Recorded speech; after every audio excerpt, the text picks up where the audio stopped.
Hello, Scott here, and welcome to yet another completely unprofessional unboxing, where this particular item here is kind of being done in the moment. I don't know. This is the same day as my birthday. So this was a gift right here from Pookie. A lot of you may know him as reviewer of reviews at Relier.com. And also his unboxing in the Nook video. So got to know certain people over the holidays, and of course, sometimes gifts get exchanged. And Pookie was very kind to send a present for both Christmas and one for my birthday. This one, obviously, for my birthday, that says "Open this when you are older." So just. Today being my birthday, I'm kind of doing like a last minute video of the opening of this, or, another completely unprofessional unwrapping. But anyway, so I wanted to share this. It's most of the stuff that I do is stuff that I purchased. Very rarely do I get, gifts such as this. And when I do, I really like to spotlight it because, people who are very kind in regards to this should be spotlighted. So everyone stare at Pookie. Go on. I'll wait. 5 minutes, 4 minutes. Go thank him for being such a wonderful person. You done? Okay, good. So anyways, let's open this thing up. Fitting color, wrapped in black tissue, which kind of reflects, certain things about getting older. I am turning a ripe, somewhere between, 30 and 85. But anyways, most people can see my age. So, trusty, I have here my trusty Coleman camping steak knife, and let's open this up and see what this wonderful gift is. Ooh. Oh, it's like opening the chocolate bar in Charlie and the Chocolate Factory. I see a glint of gold. What the heck? Oh, no way. No way. Wow. Holy shoot. If I cuss, do I get this canceled? Well, holy shit. Wow. Okay. So for those who don't know what this is, there's a wonderful game that is called Warlock. And what Warlock is what if you had Warhammer Fantasy Roleplay, done in the vein of, first to second-ish edition, but still the grim and perilous aspect, but the rules were a little bit less crunchy, a little bit simplified, still the same, feeling of that, grim and perilous mud and blood aspect of it all, but, less rules to kind of get in the way of certain things. Not saying there's anything wrong with the Warhammer Fantasy Roleplay rule set itself, but it's not for everybody. But the setting is to a certain degree. So for people who want to experience it, there was this wonderful game that came out maybe a year and a half ago, I think, called Warlock. That when I first picked it up, thoroughly enjoyed, supported it to the point where I ran a Warlock game on one of the virtual grog meets here in the past year or so, and continue to praise, not just what the game is, but also the output. This is a wildly supported game. So anyways, I'm getting a little bit sidetracked here. Let's open this up and take a little quick look at it. So what this particular version is after, there was some success that came with Warlock, and they expanded, made several. Like I said, it's very well supported, by the author and the publishing company. I don't know if it's more than one person.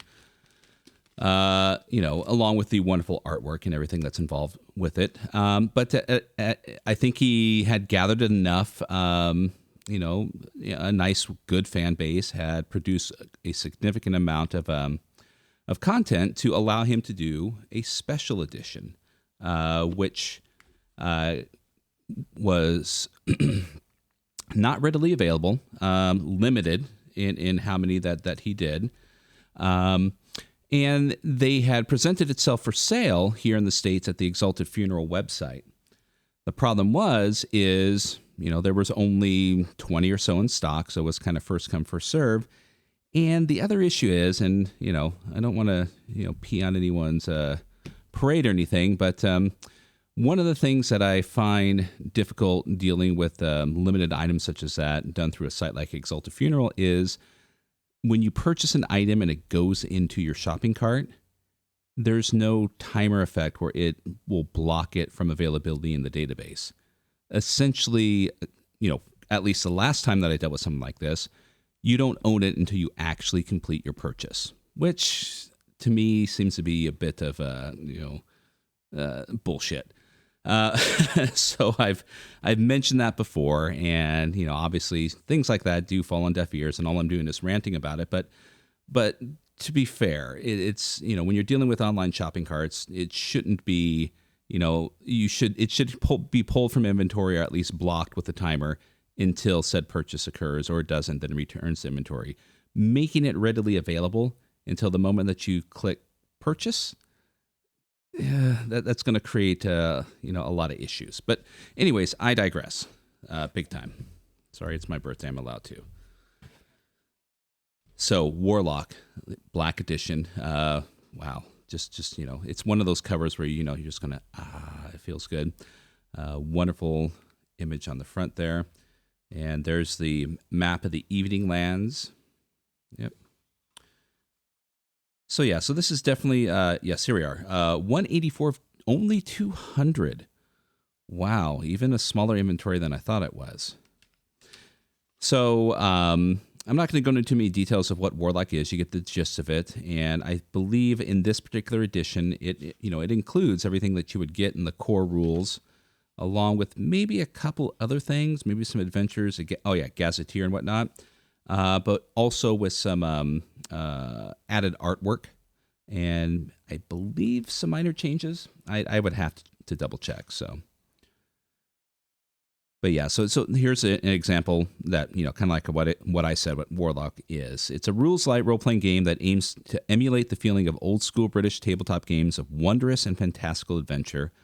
Warlock looks to reproduce the play style of its illustrious predecessors, but in a light, quick, and simple manner, with a consistent rule set that is easily hackable and adaptable as desired. So yeah, I believe some people have already started like an enemy within campaign using these particular rules.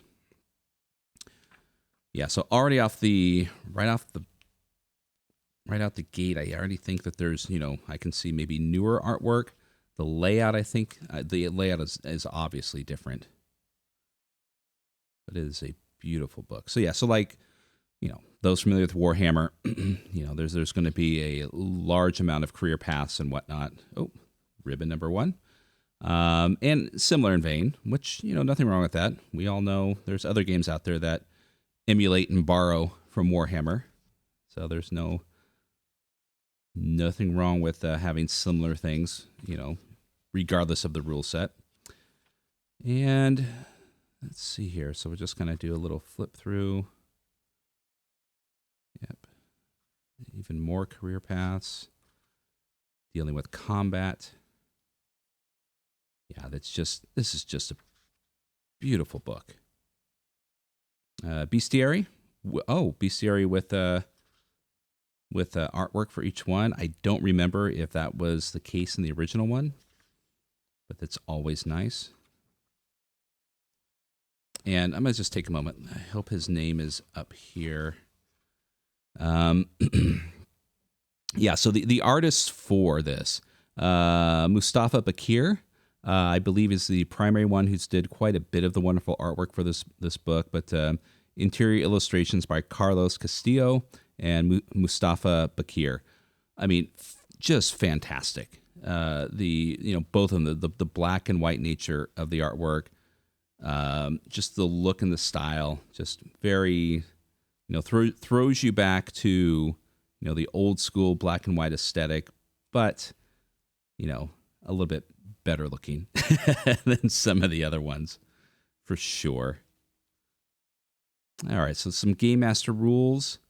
And I know for a fact, and I'm not going to look for it to confirm it, but at one point in time when I was originally reading the Warlock book, I did tweet that of all the game books out there that profess to have, game master techniques and advice and whatnot, that Warlock itself, in its small little section of game mastering in the back of the original book, was some very sound, solid, and fantastic advice, just kind of hiding within this book. So definitely because of that, I think it's worth checking out because, there's nothing better than getting some good sound game mastering advice that kind of helps to make sense of any issues and whatnot you're going through depending on the game that you're playing. So we have the Gazetteer of Kingdom. And then some little areas and adventure hooks. And I believe this is, more cities. Breaking down the large city in the different sections. And we end with character sheets and another map of Grim Biskerstaff next to the Vessen River. So yeah, an obvious homage to Warhammer Fantasy Roleplay, but done with such style and technique, and also I believe providing the same feeling that you would get from that, but changing the rules up a little bit makes that setting a bit more accessible. I know that's kind of like an old hat saying, something rules light makes it more accessible. But I definitely think this is one for sure that at the very least can get you easily into that sensation, that feeling that you have when you're playing Warhammer. But if you want to introduce someone new to it, that's just, you feel like, the actual rule set for Warhammer is a bit much. So definitely a wonderful setting to play in itself. Definitely a great game to start as your first RPG, just because the rules themselves are very easy to understand, and of course, it's going to be a stepping stone, to other RPGs. Let me throw that back in here. There we go. So there's a little blemish on there, but that'll come off. So. Yeah, that was a birthday present. That was a wonderful, very thoughtful, fully unexpected, highly appreciated birthday present coming from Pookie. So, thank you very much, Pookie. This is wonderful, considering the year and a half of bitching I've been doing about not able to get it. So glad to know it didn't fall on deaf ears either. So there you are. Once again, this is Scott. It's January 23rd and my birthday. I have been on this earth edited years, and there you go. This has been yet another completely unprofessional unboxing. Go ahead and check me out at Hail OrcusDorkus on Twitter if you like. Definitely check out the podcast I do with Keith, Titterpigs, and other than that, I'm off to celebrate the rest of my day. Everyone, take care and have a fabulous day.